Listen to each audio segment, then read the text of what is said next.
नमस्ते मित्रों और क्रिकेट फैंस, आपका फिर से स्वागत कर रहे हैं। मैं हूं सिद्धार्थ छाया और ये है हेमिश मैं हूं पापा और ये है बेटा। तो हम लोगों ने कल अपील की थी आपसे कि हो सके तो आप इस चैनल को सब्सक्राइब करें, क्योंकि हमारा पहला टारगेट है 50 सब्सक्राइबर्स का। कि आईपीएल से पहले अगर 50 सब्सक्राइबर हो जाएं तो हम फिर लाइव आएंगे, और क्योंकि ये यूट्यूब का नियम है तो लाइव आएंगे और फिर आपसे तुरंत बात करने को हमें चांस मिलेगा जब आईपीएल की गेम्स ख़त्म होगी। तो कल उससे अच्छा रिस्पांस मिला है, कुछ सब्सक्राइबर्स बढ़े हैं हमारे मित्रों के द्वारा भी, तो उन सबका धन्यवाद। एक और भी कमेंट आई है कि ज़रा वॉइस पे ध्यान दीजिए, इट इज़ हॉरिबल। हम भी जानते हैं सर, जिसने कमेंट की है मुझे पता नहीं है, नाम नहीं है उनका। वी नो कि थोड़ा है प्रॉब्लम, पर अभी बिल्कुल बेसिक स्ट्रक्चर है हमारा। बस आप हमें साथ दीजिए, हमारा चैनल मोनेटाइज हो जाए तो फिर हम भी एक अच्छे से स्टूडियो में बैठ के सब कुछ आपके सामने लाएंगे। तो ये थी हमारी बात। अभी भी आप आज ही जुड़े हैं हमसे या ऑलरेडी जुड़े हैं पहले और आपने अभी तक चैनल सब्सक्राइब नहीं किया है तो प्लीज़ सब्सक्राइब कर दीजिए। तो आज फिर से हम दो चीज़ें मेन है उसकी बात करेंगे, और एक रणजी ट्रॉफी से एक बढ़िया न्यूज़ आया है उसके बारे में भी बात करेंगे। तो पहली बात हम करेंगे इंडिया और इंग्लैंड के फर्स्ट टेस्ट मैच का। आज तीसरा दिन था और उसके खेल के बारे में एनालिसिस करेंगे। ऑस्ट्रेलिया वेस्ट इंडीज़ के टेस्ट का भी तीसरा दिन था, उसके बारे में भी बताएंगे। और जैसे मैंने कहा कि रणजी ट्रॉफी का भी एक न्यूज़ हमारे पास है। तो पहले बात करेंगे इंग्लैंड के साथ इंडिया का टेस्ट। आज का खेल जब ख़त्म हुआ तो इंग्लैंड 126 रन से आगे है, और थैंक्स टू ओली पॉप जो अभी भी 148 पे नॉट आउट है। तो ओवरऑल कहा जाए तो आज हमारे स्पिनर्स को इतनी मदद नहीं मिली। शुरू में जब गेंद नया था तो बास बॉल देखने को आया, और मैं ये बात यहाँ पे कंफर्म करना चाहूँगा कि इंग्लैंड की अभी जो पोजीशन है वो बास बॉल की कम है, लेकिन प्रॉपर टेस्ट क्रिकेट खेलने से ज़्यादा है। आप ओली पॉप को देखिए तो उन्होंने 208 बॉल्स में 148 किए। एक समय ऐसा था जब मुझे याद है उन्होंने 123 बॉल में कुछ 60 या 70 रन बनाए थे, मतलब 50 का उनका स्ट्राइक रेट था। और आज अभी जब स्टम्प्स हुआ तब 71। तो बासबॉल एक फैक्टर है, पर वो इतना कहते हैं कि ओवर इम्पोजिंग भी नहीं है कि जिससे पूरा खेल बदल जाए। मुझे ये लगता है हिमेश कि अब इंग्लैंड थोड़ा आगे है इस टेस्ट में। आप क्या कहेंगे? अभी मैंने माइकल वॉन का एक ट्वीट देखा कि ओली पोप ने आज हमें बचा लिया, क्योंकि जैसे आज विकेट्स गिर रही थी, स्पेशली बेन डकेट वाली जो बुमराह ने बोल्ड किया, वो बहुत अच्छी बॉल थी। उनके बाद अभी ओली पोप असली बास बॉल तो नहीं खेल रहे, क्योंकि 100 बॉल का फ़र्क है ऑलरेडी। तो लगता है कि कल अगर जल्दी विकेट्स मिलते हैं तो हम उन्हें 150 तो हो जाएंगे शायद, बट 200 के नीचे हमें उनको रोक देना चाहिए। और माइकल वॉन ने एक और ट्वीट की थी, गुड इवनिंग वसीम जाफर करके। मुझे ऐसा लगता है कि कल तो चौथा दिन रहेगा, तो इंग्लैंड अगर 150 175 की भी लीड दे दे यहाँ से, हमें तो विकेट्स लेनी ही है। 4 विकेट है बाकी। मार्क वुड भी अच्छी बैटिंग कर लेते हैं। तो अगर एक और पे ओली पोप टिक गए और कहीं स्कोर 175 के ऊपर हो गया, मुझे तो 150 में भी डाउट है, पर 175 पे पक्का ये इंडिया के ऊपर प्रेशर रहेगा कि वो चेस करे, क्योंकि टाइम बहुत होगा। ड्रॉ से बच के निकल जाने का कोई अब रास्ता नहीं है। ये टेस्ट मैच निश्चित ही रिजल्ट देगा हमें। पर अभी मुझे लग रहा है कि ये जो स्टंप्स पे जो पोजीशन है, और जैसे हमारे स्पिनर्स की बॉलिंग को ओली पोप ने खेला है, तो मुझे लगता है कि इंडिया और इंग्लैंड 40-60 पे है। मतलब इंग्लैंड को 60% चांस है और 40% इंडिया। कल जैसे आपने कहा कि हो सके उतना जल्दी विकेट्स लेने हैं, जैसे आज हमारी हुई बात। हम कल बात कर रहे थे कि मिनिमम 300 की लीड देनी चाहिए, वो 200 तक ही रह के। और इसमें से 90 रन तो उन्होंने 15 ओवर में ही बना लिए थे बिफोर लंच। तो जैसे हमने कहा था कि बहुत ज़रूरी होती है बड़ी लीड बनाने की। शुरू में आज मार्क वुड और रूट ने बहुत अच्छी बॉलिंग की तो हमारे बल्लेबाज टिक कर खेलने पड़ा, उनको शॉट्स नहीं मारने आज, और वो शायद प्रेशर उन्होंने ले लिया। नहीं नहीं, जाडेजा आज अच्छा खेले, वो सेट लग रहे थे, पर वो जो LBW हुए वहाँ पे उनकी भूल हो गई। इसमें ये पहली बार ये इनिंग्स में ऐसा हुआ इंडिया की कि कोई 4 या 6 मारने में आउट नहीं हुआ है।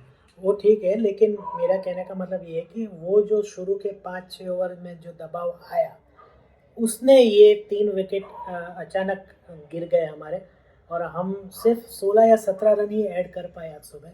तो वो हमें अब खलेगा, और जो हमारी कल बात हुई थी, जिस तरीके से 4 या 5 इंडियन बैटर्स ने चौका या छक्का मारने की कोशिश में अपनी विकेट गंवा दी, वो अब उन्हें हर्ट करेगा। अब वो सोच रहे होंगे कि अरे यार, मैंने ये शॉट नहीं खेला होता, जैसे मैंने कल कहा उस हिसाब से राहुल और दूसरे रोहित शर्मा, जायसवाल और राहुल खासकर, उनके सामने डिश में सेंचुरी या 150 रन पड़े थे, लेकिन उन्होंने खराब शॉट मारा और वो आउट हो गए। शायद वो दोनों खेल रहे होते तो आज भी बैटिंग कर रहे होते। वो ठीक है, लेकिन जब ये पोजीशन है, शायद वो एक वन अपमैनशिप दिखाने की कोशिश में, भाई आप बास्केटबॉल खेल सकते हैं तो हम भी खेल सकते हैं, उस कोशिश में ये विकेट हमको गंवानी पड़ी। और आज फील्डिंग में भी काफ़ी मिस्टेक्स हुई हैं, खासकर अश्विन के द्वारा 2 फोर्स उन्होंने जाने दिए, और वो काफ़ी कॉमिकल था। लेकिन रोहित शर्मा और पहले जाडेजा, और फिर शायद मेरे ख्याल से जाडेजा की ही ओवरों में ये 2 मिस्टेक्स हुई है अश्विन से। तो एक तो वो दौड़ते थे जब बॉल के पीछे, तभी लग रहा था कि वो नहीं पकड़ पाएंगे, अब थोड़े थक जाते हैं ऐसा लगता है। वैसे मैंने आज सुना था कि जब जाडेजा एक बॉल कर रहे थे ओली पोप को, तो उसमें अक्षर पटेल ने उनका एक कैच छोड़ा था। जी, तो मतलब फील्डिंग में आज प्रॉब्लम रही है इंडिया के साथ। और आज ज़्यादा पिच मतलब सीम और पेस की ज़्यादा लग रही थी, जैसे कि बुमराह ने विकेट्स लिए। वो नया बॉल था तब ऐसा हो रहा था, लेकिन जब बॉल पुराना हो गया तब आराम से खेल रहे थे। तो ये हो गई भारत और इंग्लैंड की बात। मुझे लग रहा है कल इंग्लैंड के लिए चांस अच्छा है। अगर 150 का भी टारगेट देते हैं तो इंडिया प्रेशर में रहेगा। इंडिया को बहुत आराम से खेलना होगा, इतना भी आराम से नहीं जैसा आज सुबह खेले। तो देखते हैं कल क्या होता है। मुझे लगता है कल रिज़ल्ट आ जाएगा उस टेस्ट मैच का, और कल इस टेस्ट मैच का भी रिज़ल्ट आ जाएगा, ऑस्ट्रेलिया और वेस्ट इंडीज़। वेस्ट इंडीज़ ने हमें जो लग रहा था वही किया। कल मैंने कहा था कि वेस्ट इंडीज़ हर बार अभी रिसेंट टाइम्स में एक अपॉर्चुनिटी दिखती है, उसके पकड़ने के पीछे भी दौड़ते हैं, लेकिन बाद में छोड़ देते हैं।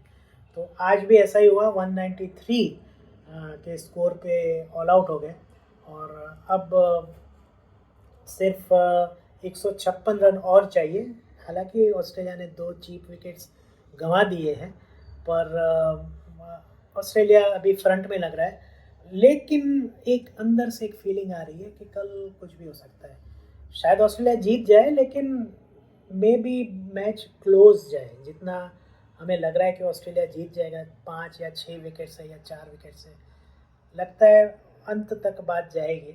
और कल का ये मैच काफ़ी, और हमने कल भी बात कहा था कि हर दिन फर्स्ट सेशन में बहुत विकेट्स जाती, आज थोड़ा कम गई, लेकिन कल ऑस्ट्रेलिया फर्स्ट सेशन में बैटिंग करेगा। बॉल हालांकि 19 ओवर पुराना हो गया है, बट फर्स्ट सेशन में ज़्यादा विकेट्स जा रही हैं इस टेस्ट मैच में।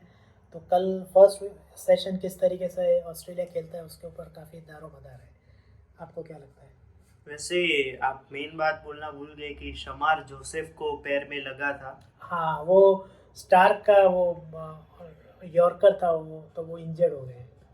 और रही बात कल सेकेंड इनिंग्स की, तो मुझे लगता है कि स्टीव स्मिथ आज वो स्टीव स्मिथ की तरह बैटिंग कर रहे थे।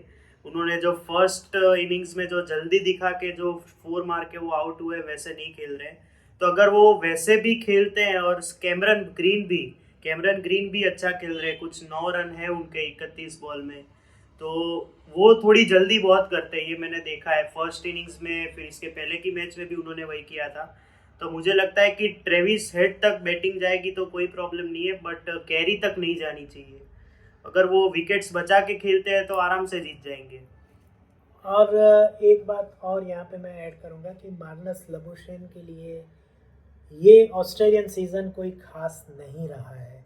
मिक्स्ड बैग है, लेकिन ज़्यादातर उन्होंने निराश ही किया है।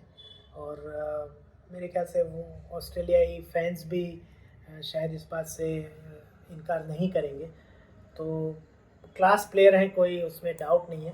Next fab 4। हाँ, तो देखते हैं अब क्या करते हैं आगे। लेकिन मेरे हिसाब से मानस लबुशेन कहाँ पे उनको क्या तकलीफ क्या हो रही है आपके हिसाब से?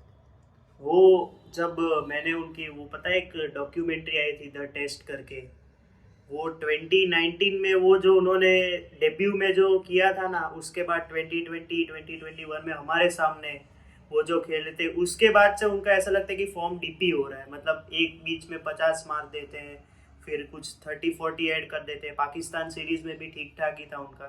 इधर आए थे तब तो स्पिनर्स ने डोमिनेट किया था, तो कुछ खास था नहीं।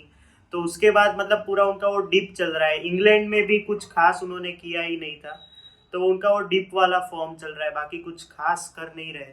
तो वैसे पॉन्टिंग ने भी एक चीज बोली थी कि अगर स्टार्क जब भी मतलब अनअवेलेबल होते हैं तो आपको स्पेंसर जॉनसन को टेस्ट में कैप दे देनी चाहिए। उन्होंने कहा ही इज रेडी। और उन्होंने ऐसा, उधर वो लोग मानते हैं कि Spencer Johnson next Mitchell Starc है।